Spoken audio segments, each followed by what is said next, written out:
മൂകം കരോതി വാചാലം പങ്കും ലംഘയത്തെ ഗിരിം യത്കൃപാതമഹം വന്ദേ പരമാനന്ദമാധവം.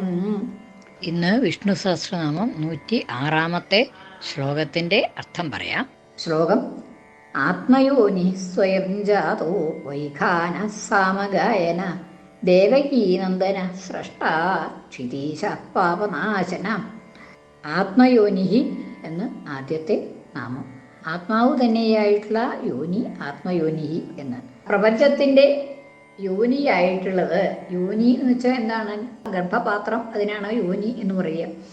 അപ്പോൾ ആ യോനി എന്ന് പറയുമ്പോൾ ഈ പ്രപഞ്ചത്തിന് ഉൽപ്പത്തി സ്ഥാനം ആയിട്ടുള്ളത്, അതിൻ്റെ കാരണമായിട്ടുള്ളത് എന്നൊക്കെ പറയാം. അങ്ങനെ ആ കാരണമായിട്ടുള്ളത് ആത്മാവ് തന്നെയാണ് പ്രപഞ്ചത്തിൻ്റെ കാരണം. ആത്മാവല്ലാതെ കണ്ട് വേറെ ഒന്നും ഇല്ല പ്രപഞ്ചത്തിൽ. അപ്പോൾ ആത്മാവ് തന്നെ അല്ലാതെ കണ്ട് വേറെ ഒന്നും ഉണ്ടെങ്കിലല്ലേ അത് ഉപാദാന കാരണമാവാൻ വരുള്ളൂ. ഉപാദാന കാരണം, നിമിത്ത കാരണം എന്നൊക്കെ ഉണ്ട്. ഈ ഉപാദാന കാരണം എന്ന് പറഞ്ഞാൽ യാതൊന്നുകൊണ്ടാണോ അത് ഉണ്ടാവണത്, അതാണ് ഉപാദാന കാരണം. അതായത് ഒരു വസ്ത്രം ഉണ്ടാവണമെങ്കിൽ അതിൻ്റെ നൂല് ആണ് ഉപാദാന കാരണം. നൂലില്ലാണ്ട് വസ്ത്രം ഉണ്ടാവില്ലല്ലോ. അപ്പോൾ ആ നൂലാണ് വസ്ത്രത്തിൻ്റെ ഉപാദാന കാരണം. ഘടം ഉണ്ടാവണമെങ്കിൽ മണ്ണ് ആണ് ഉപാദാന കാരണം. അപ്പോൾ ഘടം ഉണ്ടാവണമെങ്കിൽ മണ്ണ്, ആ മണ്ണുകൊണ്ടാണ് ഘടം ഉണ്ടാവുന്നത്. ആ ഘടത്തിൽ മണ്ണുണ്ട്, ഇല്ലെങ്കിൽ മണ്ണിലില്ലാതെ കണ്ട് ഘടം ഉണ്ടാവില്ല. അപ്പോൾ അതുമാതിരി ഈ പ്രപഞ്ചത്തിൻ്റെ ഉപാദാന കാരണം ആത്മാവ് തന്നെയാണ്, പരമാത്മാവ് തന്നെയാണ് പ്രപഞ്ചത്തിൻ്റെ ഉപാദാന കാരണം. പരമാത്മാവിൽ നിന്ന് ഭിന്നമായിട്ട് യാതൊന്നും പ്രപഞ്ചത്തിന് കാരണമായിട്ട് ഭവിക്കുന്നില്ല എന്നതുകൊണ്ട് പരമാത്മാവാണ് പ്രപഞ്ചത്തിൻ്റെ ഉപാദാന കാരണം. അതാണ് ആത്മയോനിഹി എന്ന് പറയാൻ കാരണം.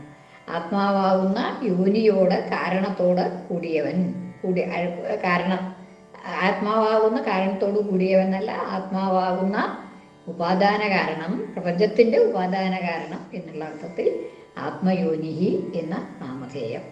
ഇനി സ്വയം ജാതഃ എന്ന രണ്ടാമത്തെ നാമം. സ്വയം ജാതഃ, സ്വയം ജനിച്ചവൻ, പ്രപഞ്ചമായിട്ട് സ്വയം ജാതനായവൻ എന്നർത്ഥം.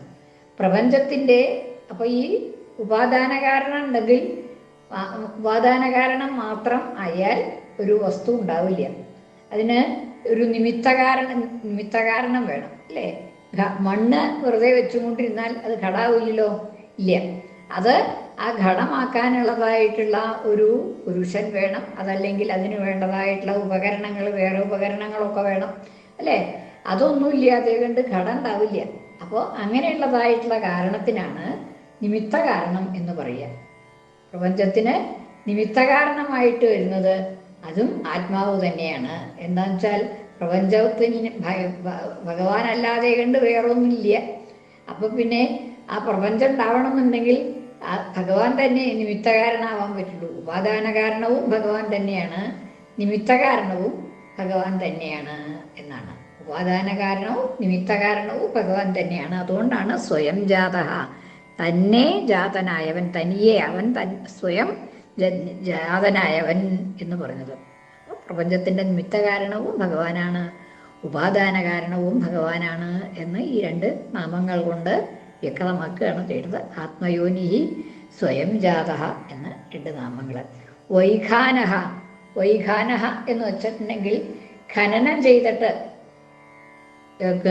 ഭൂമിയെ, ഹിരണ്യാക്ഷൻ തുടങ്ങിയ ഹിരണ്യാക്ഷനെ പന്നിരൂപത്തിൽ, വരാഹരൂപത്തിലാണല്ലോ ഈ ഹിരണ്യാക്ഷനെ കൊന്നത്.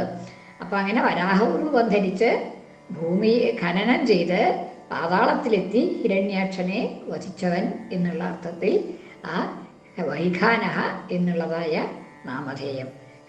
ഭൂമിയെ ഖനനം ചെയ്ത് പോയവൻ എന്നുള്ള അർത്ഥത്തിൽ, അതായത് പാതാളത്തിൽ ചെന്ന് ഹിരണ്യാക്ഷനെ കൊല്ലുവാനായിട്ട്, വധിക്കാനായിട്ട് പന്നിയുടെ രൂപം ധരിച്ച് ഭൂമിയെ ഖനനം ചെയ്തു എന്നതുകൊണ്ട് വൈഖാനഃ എന്ന് നാമധേയം. സാമഗായനഃ, അപ്പോൾ സാമഗായനഃ എന്നൊരു സാമവേദത്തിലെ ഗീതങ്ങളെ ഗാനം ചെയ്യുന്നവൻ, പാടുന്നവൻ എന്നുള്ള അർത്ഥത്തിൽ സാമഗായനഃ. സാമത്തെ ഗാനം ചെയ്യുന്നവൻ. സാമം പാട്ടിൻ്റെ രൂപത്തിലാണ് സാമവേദം മുഴുവനുള്ളത്. അപ്പം അങ്ങനെ ആ സാമവേദമാണ് പിന്നെയുള്ളതായിട്ടുള്ള ഗാനത്തിന്, ഈ പ്രസിദ്ധമായിട്ട് പലതരത്തിലുള്ളതായിട്ടുള്ള ഗാനത്തിനൊക്കെ മൂലം ആയിട്ടുള്ള അതിൻ്റെ ആദ്യത്തെ രൂപം ഈ സമഗാനങ്ങളാണ് എന്നുള്ള ഒരു പക്ഷമുണ്ട്. സാമഗായന, സാമത്തെ ഗാനം ചെയ്യുന്നവൻ, സാമവേദത്തെ ഗാനം ചെയ്യുന്നവൻ എന്നുള്ള അർത്ഥത്തിൽ സാമഗായന എന്ന്. അടുത്ത് ദേവകീനന്ദന. ദേവകീനന്ദനൻ, ദേവകിയുടെ പുത്രനായിട്ടുള്ള കൃഷ്ണൻ എന്നുള്ള അർത്ഥത്തിൽ, കൃഷ്ണൻ എന്നുള്ളതായിട്ട് അതിന് പകരം ദേവകീനന്ദന എന്നുള്ളതായിട്ടുള്ള നാമം. ഈ ദേവകീനന്ദനൻ തന്നെയാണ് പ്രപഞ്ചം മുഴുവൻ എന്ന് പല ദിക്കിലും പറയുന്നുണ്ട്.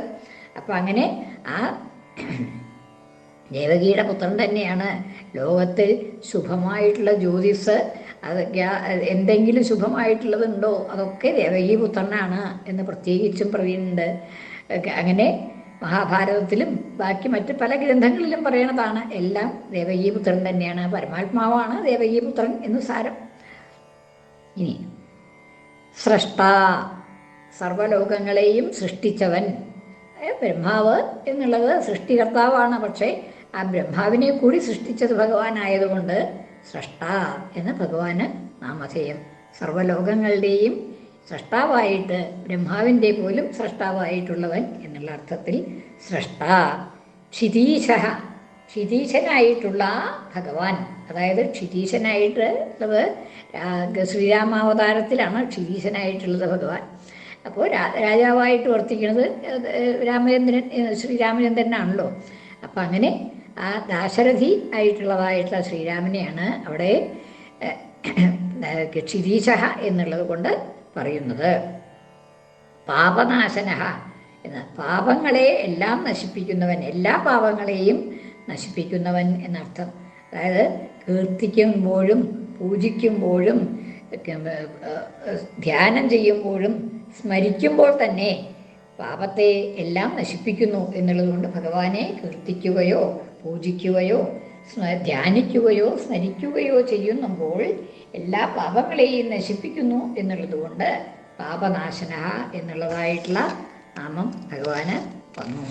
ആത്മയോനി സ്വയം ജാതോ വൈഖാന സാമഗായന ദേവകീനന്ദന സ്രഷ്ടാ ക്ഷിതീശ പാപനാശന